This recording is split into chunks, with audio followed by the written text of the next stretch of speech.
Hello lovelies and welcome to another project. So back when I did this, which might have been maybe a little under a month ago, maybe, judging by the photo, I was watching a live by Natalie May and she was using the fabulous Magicals. I have recently taken to the Magicals and been rather intrigued by them. So I love watching when Natalie May uses them. She is the Australian ambassador for Lindys and she really showcases how fantastic they are to play with, which is what got me into buying them. I've been buying them over a small amount of time, and so I'm getting a bit of a collection. But I was inspired by something she said, and for some reason it had never occurred to me before. So a lot of people, like, you look at these, they're pigmented powders. You add a medium and it activates and you get this really beautiful colour. The keyword there being a medium. You can add any medium to these that you wish. Now, for some reason, that never occurred to me. It always occurred to me to use them with water. It activates them and you get a really nice watercolour, basically. But Natalie May did mention your limit is your mediums. That is, you can literally add any medium to these that you want. And that is what inspired me to do this layout. I had the idea to use them with, I think I use impasto. Now, obviously, if you use gesso or paint, or white paint of some kind, it's going to dull your colour down. I didn't want that. I wanted the brightness of these gorgeous colours. And so I decided to use impasto. Obviously, you could use clear gesso, but I happen to have this big tub of impasto that I love so much. It's sort of like a clear modelling paste. It's an interesting medium, and I wanted to use that. But to start with, I've added some water and used them like a watercolour because I wanted to make a background for my layout. Now, I chose... I'm working in a lot of pink tones lately. We've had a little girl. She's 3 months old now, and I am exploding with the pink. So I took out the only pinks I had because I am new to the quote girl unquote scrapbooking. I don't have a lot of pink. So I took out the only 3 pinks that I had, and I ended up using the one that I honestly did not think I would use. It is one from the metallic range, and it's a rose gold, and it is absolutely stunning. The camera doesn't do it justice because when you look at this dry, you can sort of see now, but it's got a gold tone mixed with that pink. So there's a gold shimmer, and it is absolutely beautiful. So this pigment is a pink pigment with a gold shimmer. And it is absolutely gorgeous. I love how this turned out. It ended up being the absolute perfect colour for my layout. Now, something else I learned from Natalie May is to swatch out your colours before you use them. I'm not much of a colour swatcher. I'm just more of a pick a colour and go for it kind of gal. Magicals, because the powder can differ a lot from what they look when they're activated, always a good idea to colour swatch them. So that's what I did. And one of my colours was very, very dark, more of a bright pink than like a baby pink, which is what I was going for. Now, you don't see it in this video, but you will see it in an upcoming video. I end up using that because nothing in my art room goes to waste. So I had the Lindys mixed up. I wasn't going to let it go to waste. So I put it on another piece of cardstock, and it ends up being the basis of a whole nother layout that I absolutely adore as well. So stay tuned for that one. But yeah, I then attempted to add some gold on top. I have another Lindys. It's one that I've had for a long time. It was a spray that came in a kit, and it is called Wake Me Up Before You Go Gold. I splattered that onto my layout, but it was more of a yellow gold, and I wasn't too fond of it. So, and then I go back in with a different kind of gold as well, just to give me some more gold to sort of bring out the gold that is showing from the rose gold Lindys. So this is where I'm mixing with the impasto. I have put a little bit of impasto down on my palette, and I have added some of the powder, and I'm mixing that together. And as you can see, it's tinting my impasto beautifully. I also end up, I've mixed it with the exact same Lindys, the rose gold. I end up adding a little bit of one of the other pinks. I kind of wish I hadn't. It still works really nicely, but I think this would have been just as beautiful. Like, it would have been really, really good if I had have just left it with the one tone. This makes it a bit more bright, and I was going for baby pink rather than bright pink, which is so totally not something I thought I'd ever say, but that was what I was going for.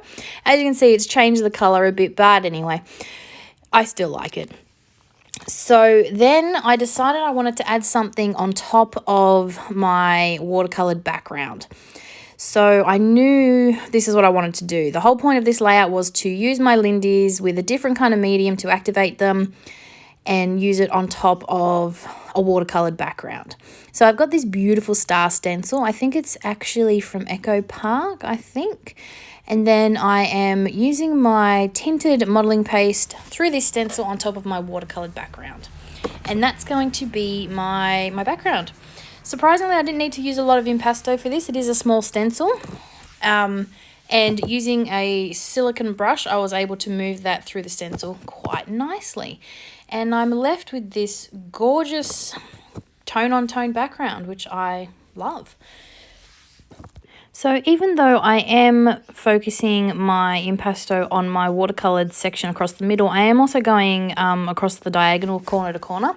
So I'm letting this impasto come sort of hang out of that coloured area a little bit, just so your eye travels, on the diagonal through my layout. So I have discovered that I have become one of those scrapbookers that doesn't finish a layout in one sitting. I've become one of those scrapbookers that lets it sit on my desk and I'll come back to it another day. That is obviously because we have a new baby, so I scrap whenever I can. So my lighting has changed because I am, this is another day. On the plus side, at least my impasto is really, really dry. I am a very impatient person, and sometimes I would hate to sit there and wait for it to dry, even with my heat gun, and I would get too antsy and, still work on it when it was still wet. But yeah, so I did want to have some dimension behind my photo.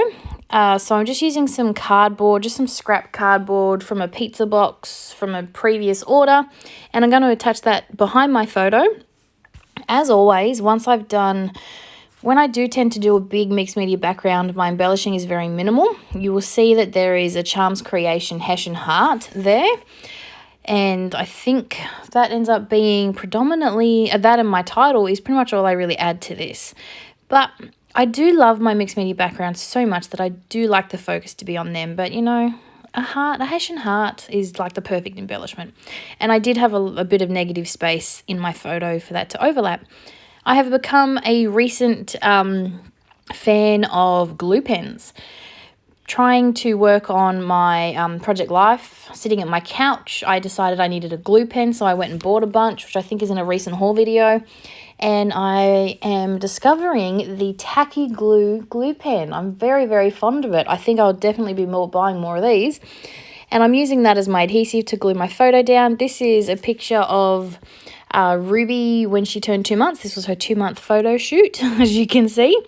And now I'm just attaching my heart. Now, if this was a layout of one of the boys, I would probably have used a stapler. I have recently found myself a long-armed stapler, which I really love. But I love to use staples as embellishments on their pages, but this is a baby girl page. I didn't want to do that, so I have used some glue.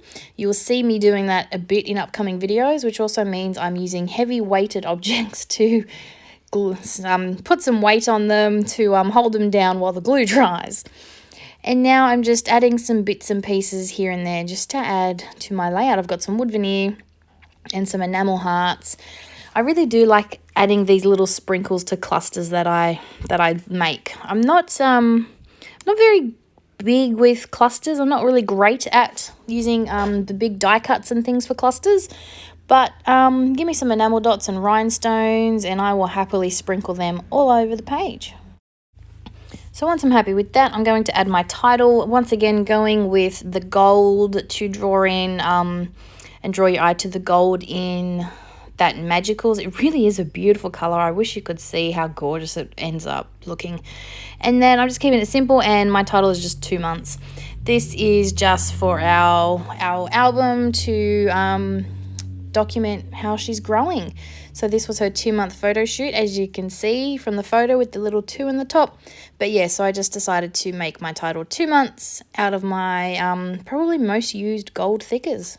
Then I'm just going to add a few more sprinkles and hearts around, because you can never have too many hearts on a baby girl page. And after that, lately with my charms creation clusters that I've been making, I have been adding some of the word phrase stickers to them. I have a lot of these books, so I've decided to, try and use them more. And so I'm sticking them, finding one, sticking it in the middle of my little heart cluster, and then that's it for this layout. So yeah, I'm nowhere near scrapping Ruby chronologically at all. The first picture I did was one of a bow, and this was the second one I did. So I'm really have to get stuck into my project life and my scrapping of Little Miss Ruby. But for now, I hope you have enjoyed this layout. Thanks for watching, and I'll be back real soon. Bye.